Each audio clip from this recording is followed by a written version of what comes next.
с подкрепата на Viva.com. Няма пряк път към здравето. Няма и пряк път към победата. Има дисциплина и категорични избори. Здравето започва от това, какво ядем и пием. Представяме ви Медиен мост София-Питсбърг с професор Игнасио Арая. Игнасио Арая е професор в Carnegie Mellon Institute for Strategy and Technology. Завършил журналистика в университета в Чили. Доктор по политология в университета Питсбърг. Основните му научни теми и изследвания са за психологията на държавните лидери, влиянието на личността на президента върху управлението, ерозията на демокрацията, концентрацията на власт, ролята на пола в политиката. Идеята на професор Арая е, че личността на лидера може да бъде толкова важна, колкото и самите институции. Той създава психологически модели, за да анализира президенти и да изследва дали определени личностни характеристики увеличават вероятността един лидер да концентрира властта или да отслаби демократичните институции. Професор Арая не се счита за партиен коментатор, а за академичен изследовател. Работата му е близка до съвременната западна политологична школа, която изучава демократичната ерозия, популизма, авторитарните тенденции, лидерската психология. Представяме ви професор Игнасио Арая. Hello, Mr. Araya. Hello, Ignacio. How is the weather in Pittsburgh? Yeah, good morning. The weather is better than it was during the weekend. So in the weekend, we were in the middle of a heat wave. So it was very hot and we couldn't see the fireworks because it was also raining. Things have gotten a little bit more normal. First of all, thank you for this conversation. But could you briefly explain what your research focuses and what your work involves? What you're doing, Ignacio? Please interrupt me if I talk too much. No, the technology is not for interrupting. You must. I will make signs. Okay. Okay. Okay. So my research focuses on political leaders, especially presidents. I study who they are, how they reach power, and how their personalities influence the way they govern. I study questions such as why some presidents try to change the constitution of their countries, to expand their constitutional powers, or to relax their term limits so they can overstay in office. And I'm also studying the profiles of presidents who undermine democracies, which is, as you know, an extremely relevant phenomenon of the present century. You have leaders from all over the world undermining democracy, and an important problem that I see is that much of the literature that studies democratization focuses on impersonal forces, such as structural factors and institutions, instead of examining the roles leaders have in explaining democratic erosion. My work combines political science with political psychology. I have a unique database about presidents of the Americas in which I combine psychometric and biographical data. And since 2024, I have expanded the database to include all world leaders, which is the reason I contacted you in the first place. I was looking for your assessment of Prime Minister Rumen Radев, if I pronounced that correctly. Radев, yeah. So that's essentially what I'm working on. Do you make political profiles? This is like in a film, like in a cinema. Not really. So what I'm doing is to try to find commonalities among leaders. So you have a tradition, a qualitative tradition in political science centered on presidents, and they do profiles and analyze leaders. What I do is to identify characteristics of them, biographical and psychometric, and test if these characteristics are related to certain political outcomes. So my work is quantitative, and so I have these databases which contains, so I analyze hundreds of leaders. So I have the psychometric data for for 228 presidents of the Americas who have governed since 1945. And I'm expanding this database to include leaders from all over the world. So I'm not an expert on a specific leader. Mm-hmm. In Bulgaria, we didn't have this academic specialty. In your view, what are the most important personality traits of a head of a state? There are hundreds of personality traits, so it's difficult to choose only one. Maybe 10. So I would say that what matters most is a combination of traits. Yeah. In my work, I use the Big Five framework, which is one of the most widely used ways of studying personality. We all humans have these Big Five personality traits. And I have a co-authored paper in which we find that the most popular presidents are low in neuroticism, which means they are emotionally stable, and high in conscientiousness. So, and I think these two traits are key. If you want, I can explain why. Yeah. Yeah, so, if individuals who are low in neuroticism are emotionally stable, so they can remain calm under pressure, manage stress, they can avoid impulsive reactions. A former president I interviewed, and for my work, I combine qualitative and quantitative data. So this president told me that to govern in Latin America is to govern by crisis. These are individuals who are under constant pressure, facing numerous types of crises. They have to make super important decisions. So they face conflict, they face uncertainty. And when you are in this context, the ability to remain calm is key to making good decisions. Mm-hmm. So being emotionally stable is very important. Maybe it's not obvious and it's not like, spectacular, but it's super important. And the second one is conscientiousness. So, which alludes to being disciplined, responsible, organized, and able to think about long-term consequences. So these are leaders who are responsible and get things done. And we all appreciate this kind of leaders. And I would like to also mention, you asked me, like, which are the characteristics that are more important? Yeah. Something that's also important is that presidents or leaders do not experience disruptions of psychological traits, meaning they do not have mental disorders. I don't want to stigmatize anyone with mental disorders, but there's a large percentage, there's a study that found that several American presidents have experienced symptoms of a psychiatric disorder. Who is this? The thing is that there was a psychiatrist involved in this study, and they studied 37 American presidents. So they discovered like 49% of them had symptoms of a psychiatric disorder. So to give you an example, yeah, please. Lyndon Johnson was linked to having bipolar disorder. John Adams was affected, according to these authors, by bipolar disorder of type 2.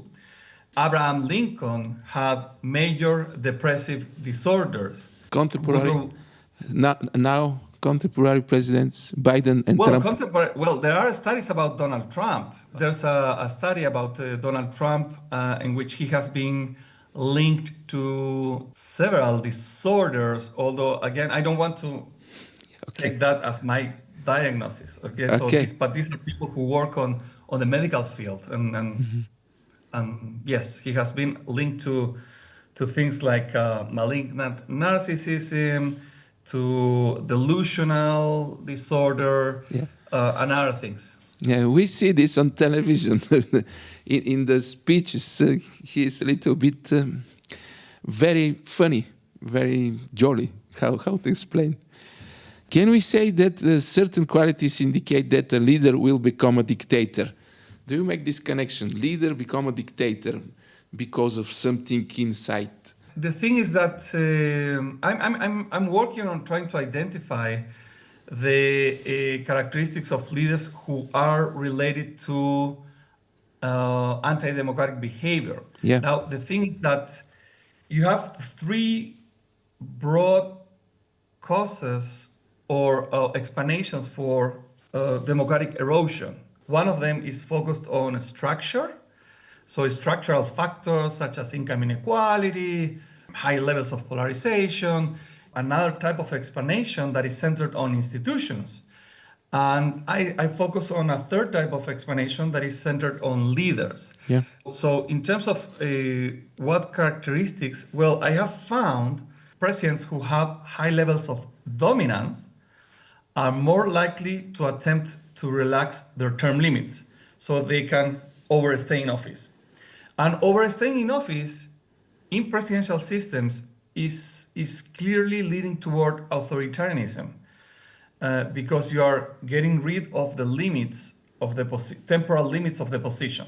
My second book project that I just completed, I found autocratizers to be younger, more politically inexperienced, risk takers, and dominant. So you have these characteristics. Now, I do not want to say that because someone is younger, that's necessarily bad. But people who, leaders who tend to undermine democracy, at least in the Americas, tend to be younger, more politically inexperienced, have higher levels of risk taking, and to be more dominant. But again, we cannot say that someone who is dominant is always negative. Sometimes a dominant leader can make good decisions. So I think this depends a lot on the context in which they govern. You're very politically correct. More specifically, could you try to analyze the personalities and leadership styles of the following leaders? For example, Vladimir Putin. What must I ask for Putin? Is it dictator? Is it a leader? What for analysis have you? Well, I as I mentioned, I don't specialize in specific individuals. Probably you have experienced analyzed more Putin than I have. What is interesting about President Putin is that he has turned Russia into more authoritarian. So you have different types of leaders. You have leaders who are elected democratically and they slowly undermine democracy. Some of them even turn their countries into dictatorships. Now, Putin became a president when Russia was at the limit of being democratic, and he turned it authoritarian in a way that has become more authoritarian, and there's no end in sight. He belongs to a type of authoritarian leader who has personalized politics in the sense that taking power away from institutions and concentrating decision-making in his hands. So I know that there have been studies of how he has replaced his inner circle and the elites who surround him. So that is a good way for him to make sure that he will not be ousted through a coup. Now, what are the specific psychological characteristics of Putin? I'm not familiar with, and if you want, you can, share your insights. I understand, but let's speak against Putin is Volodymyr Zelensky. Let's speak for Zelensky. Don't forget that Putin is a liberal. For Russian standards, he is a liberal. Maybe one liberal cannot be a dictator. Well, but the fact is that that Russia is a dictatorship. I mean, you have these indices that measure democracy, and they all classify Russia as a dictatorship. He has been in power, even though for some time he was a prime minister. He has been in power since the end of 1999, and we know that when there are elections, we know the result beforehand. Yeah. I wouldn't. Clearly he's not a democratic leader. Now, Zelensky brought us something very interesting for me, which is also the role about context. Zelensky, before the Russian invasion, was not very popular. He was criticized. So he would have had a lot of challenges to even finish his term as president. But given the Russian invasion, gave him an opportunity. And he has taken advantage of that opportunity to have a central role in Ukrainian history. So we don't know how the story will end, but it's an interesting case of how context gave an opportunity to a leader to shine. Without the Russian invasion, Zelensky would be already out of power, and he would probably be remembered as a mediocre leader. Mm-hmm. But he did something that, it is outstanding, which is to decide to fight. And a little bit before the invasion of Ukraine, you have the case of Afghanistan, in which the leader left. These are two different ways of behaving, and I think that impacts how history will treat Zelensky. Mm-hmm. I think some in war times some leaders must be dictators. In serious war, the leaders must be a little bit, I don't know what that means, little bit, but little bit dictators. Yeah, I think so. Do you agree? That's an important point. So if you live in a dictatorship or authoritarian government, and if we go back in history, all the rulers, the monarchs, were authoritarian leaders. They were not chosen by the people. They were ruling based on their blood. So definitely those were not democratic leaders, and that's something that the context can give to you. Like, the only chance you can rule is through authoritarian rule, because that's the political regime. So I understand that point, and within that context, some leaders are better than others. We know that there are monarchs, kings who were relatively benevolent kings, and others were really a disaster. Having said that, well, it depends on the country. So I study mostly democracies, and my concern is, okay, which leaders are going against democratic norms and institutions? Do you have a list? Which leader going against? Well, I have a list of Latin American presidents who have tried to relax their term limits. Yeah. Several Latin American presidents have tried this. So today, for example, Nayib Bukele in El Salvador, he managed to, he had removed the term limits. So I think he wants to stay in power indefinitely. You have, in Central America, Daniel Ortega from Nicaragua. He has been in power from 2007. He was democratically elected, but he is ruling indefinitely. Venezuela has been in the news this year because of the removal of Nicolás Maduro. Hugo Chavez was elected democratically, and he slowly turned Venezuela into a dictatorship. Mm-hmm. And Nicolás Maduro was appointed by Chavez. So, the list is long of those who undermine democracy. But in the list, we have very interesting point. Iranian leaders. I cannot say Ahmadinejad or another name. A little bit for Iranian leaders. They're Islamic. They're religious. Yeah, they're not secular. The thing with Iran, again, is about the system. So the system is a theocracy. So the actual leader is not the president of Iran. Yeah. It's the supreme leader.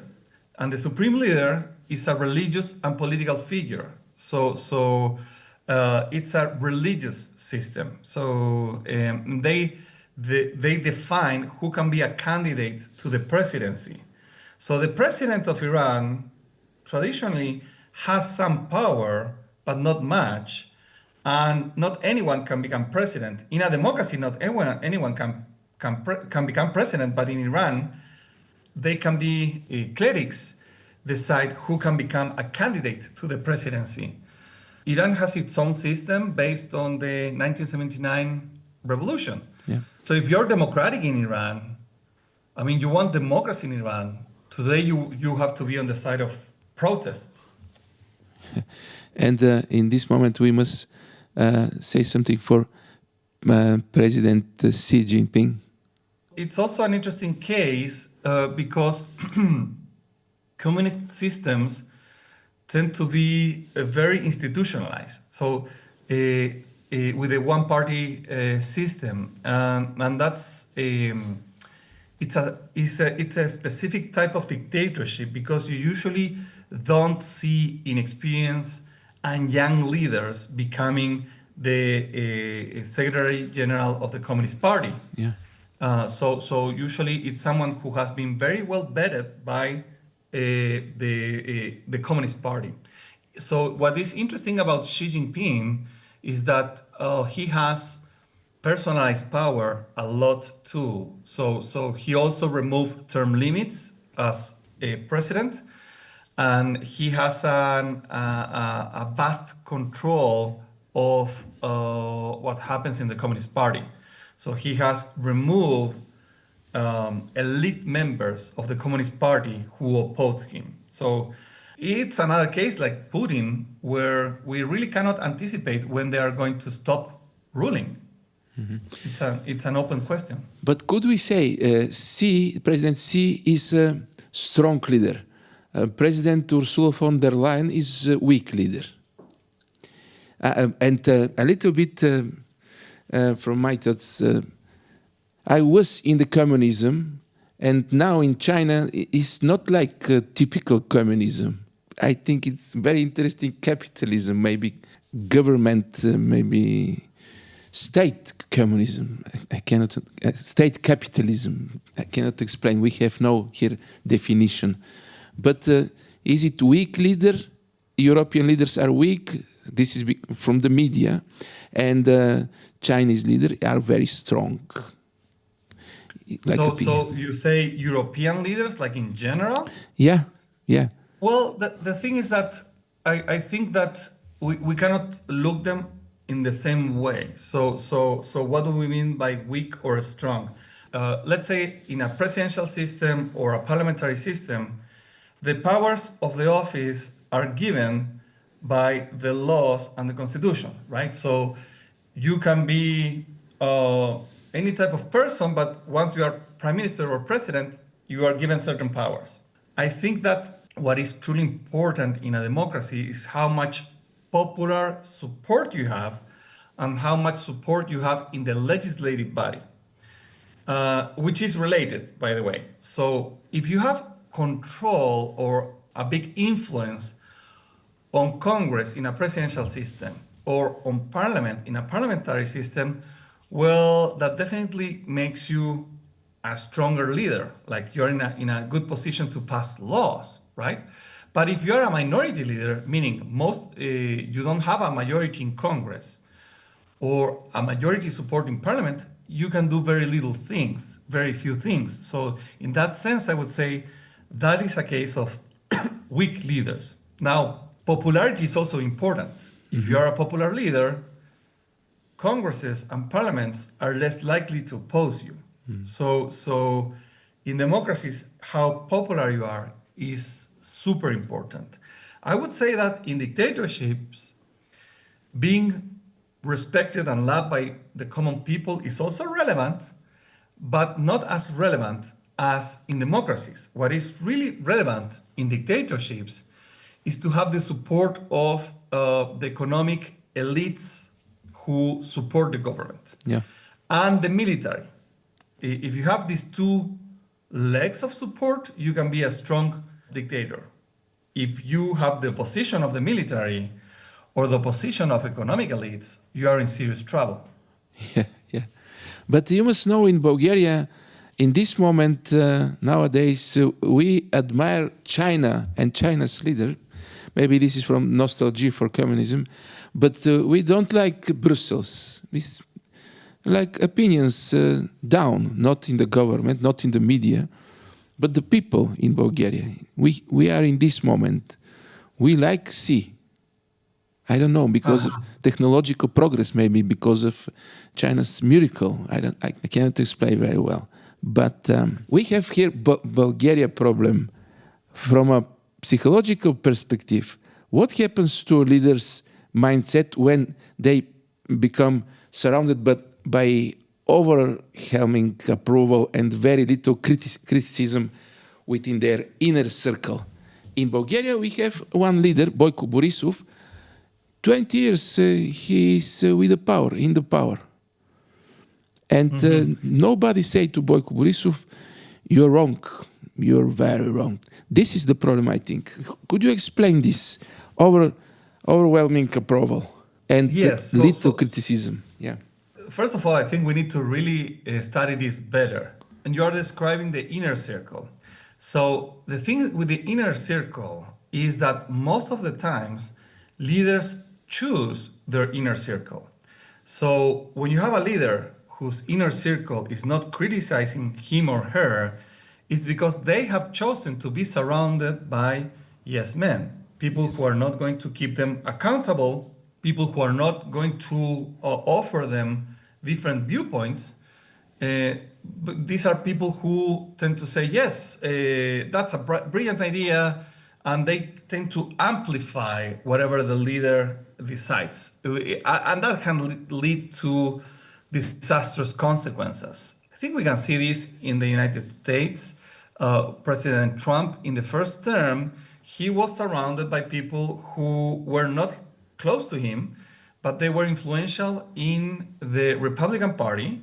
And these people would say, careful, don't do this, don't do that. So in his first term, Trump wanted to invade Venezuela, for example. Yeah. And the military and the advisors said, no, that's not a really good idea. In this term, he learned from that first term. So in this term, he decided, okay, I'm gonna be surrounded by people who wants to execute whatever I want.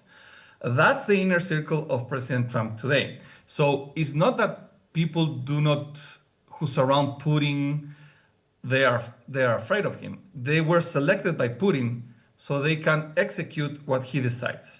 Something that is interesting, and you raise an important point, is what happens in the leader's mind when they are, powerful and highly popular. Well, I have interviewed 26 former Latin American presidents, and I remember one of them. She clearly said that power transforms people. I don't know if that is true. I have not studied this. I think it's an open question. Is it that power transforms people, or power reveals who they are, or maybe it's a mix of both options? Yeah. People, it reveals who people are, but also change them.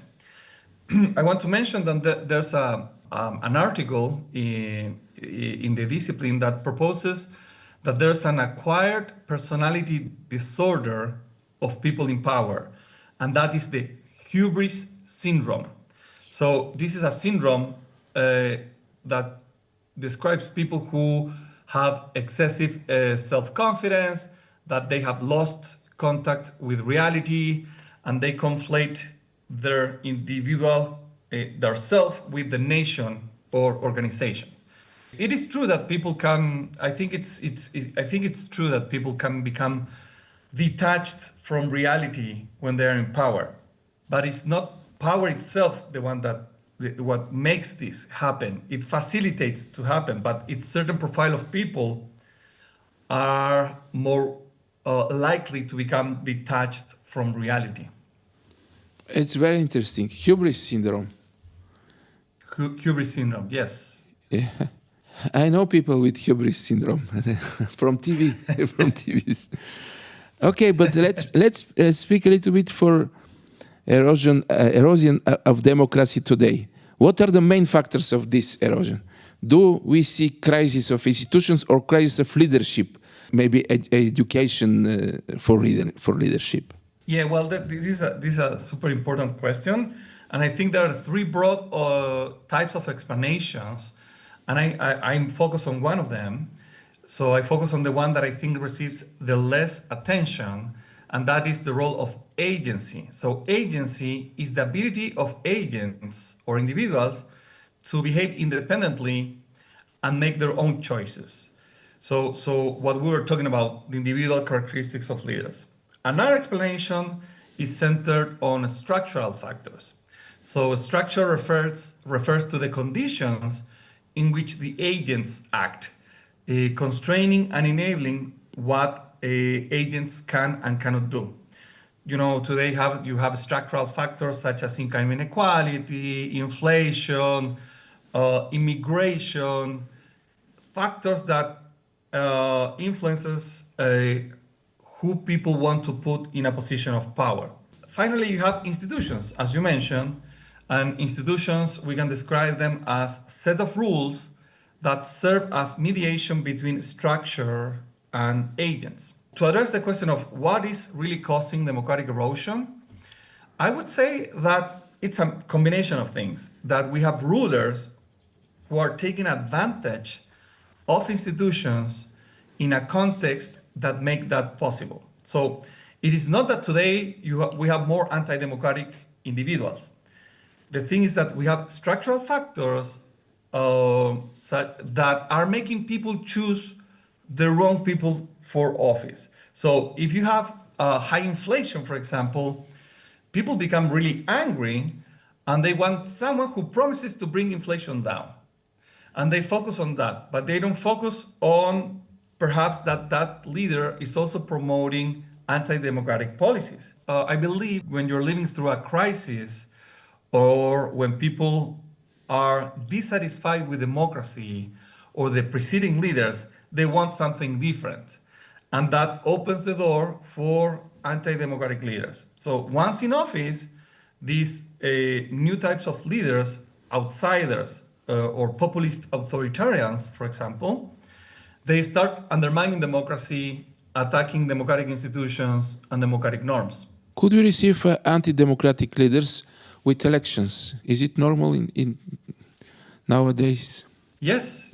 If you look to the indices that measure democracy has been going down globally, and I think this is something that is happening in different world regions. Certainly has happened in Latin America. Who can say who is an anti-democratic leader?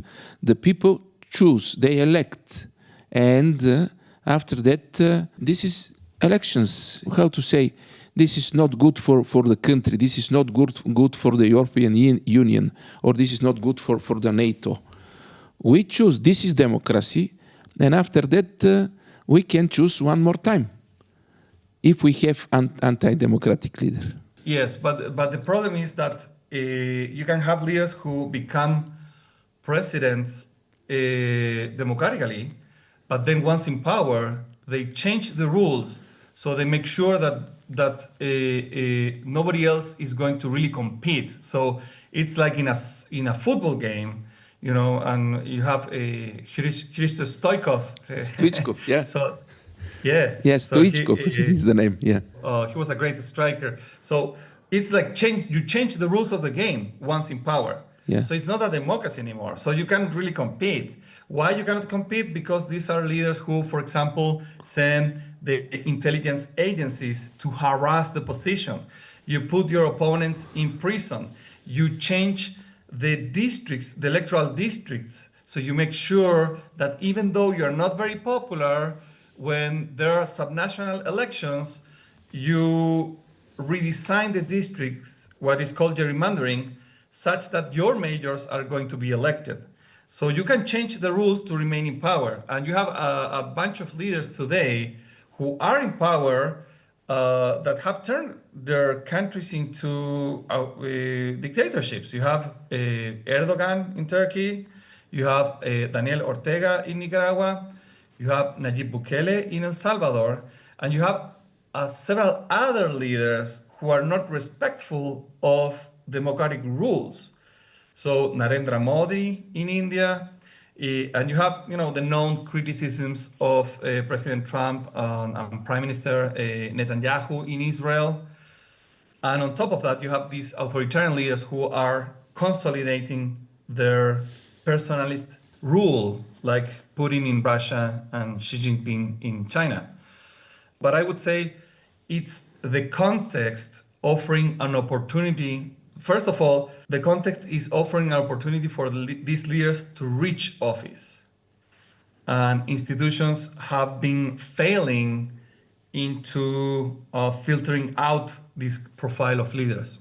And last question, based on your psychological models, which current world leader do you find the most interesting to study? Interesting, not like a dictator, not like a democrat, but interesting like character.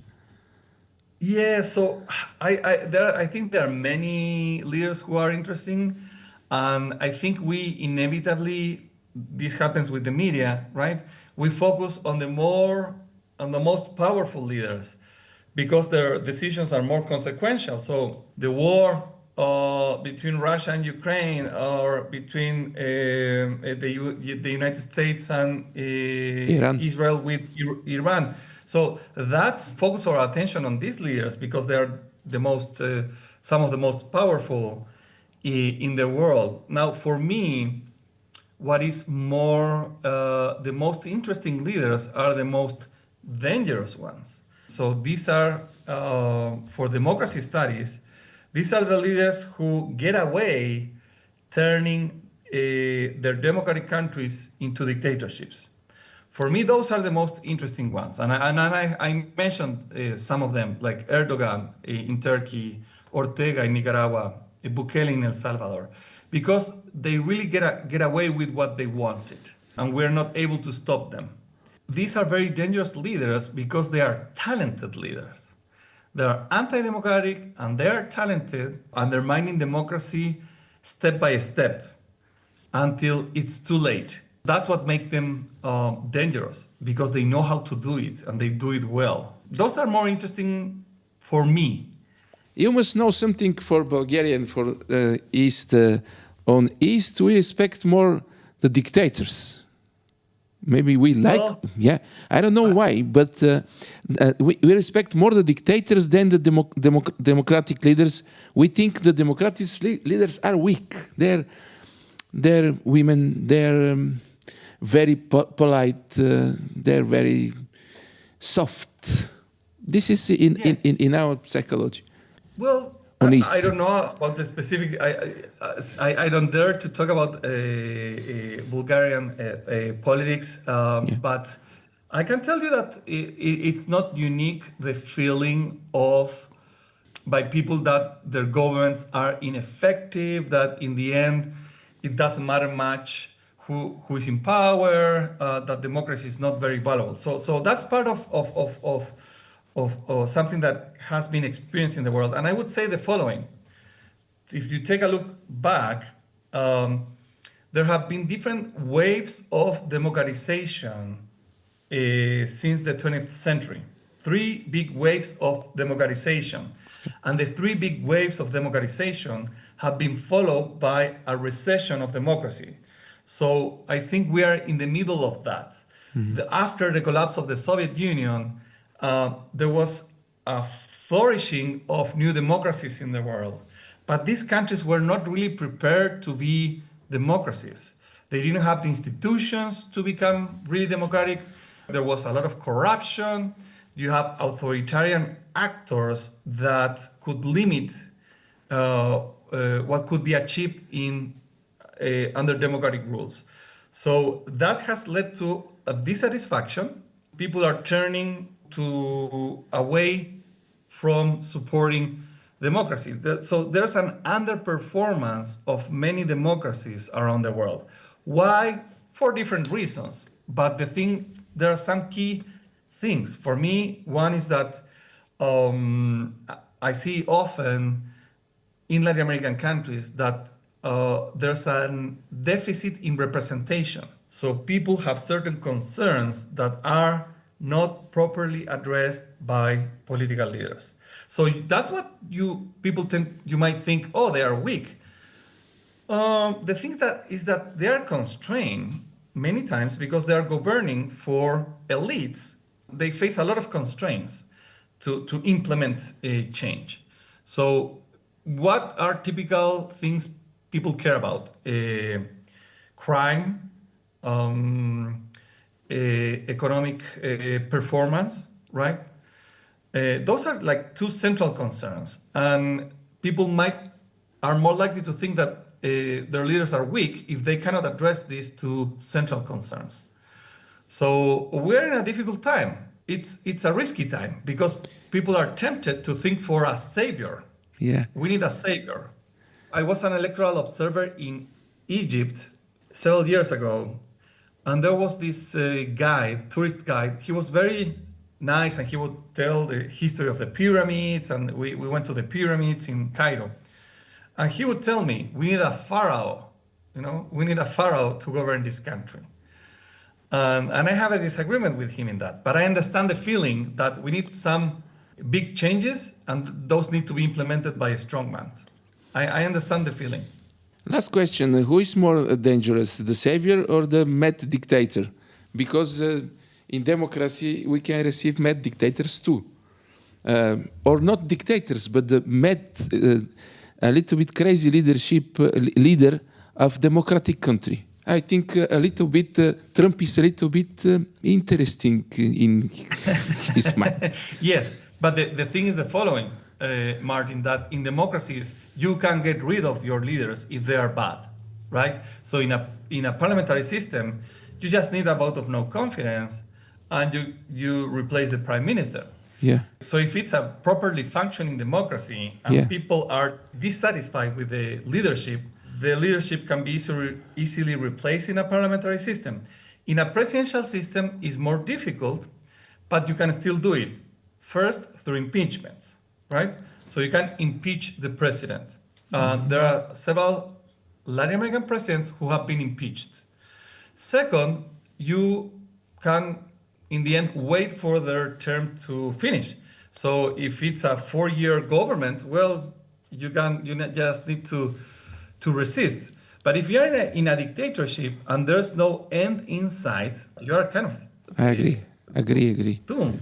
I agree, Ignacio. Thank you very much, Ignacio, for this conversation. Thank you very much for this interview. Thank you very much from Sofia, Bulgaria. Okay. Say hi to Trump. Say hi to Trump. Hey, Trump, what you doing, man? Okay, perfect. Okay. See you. Bye. Bye-bye.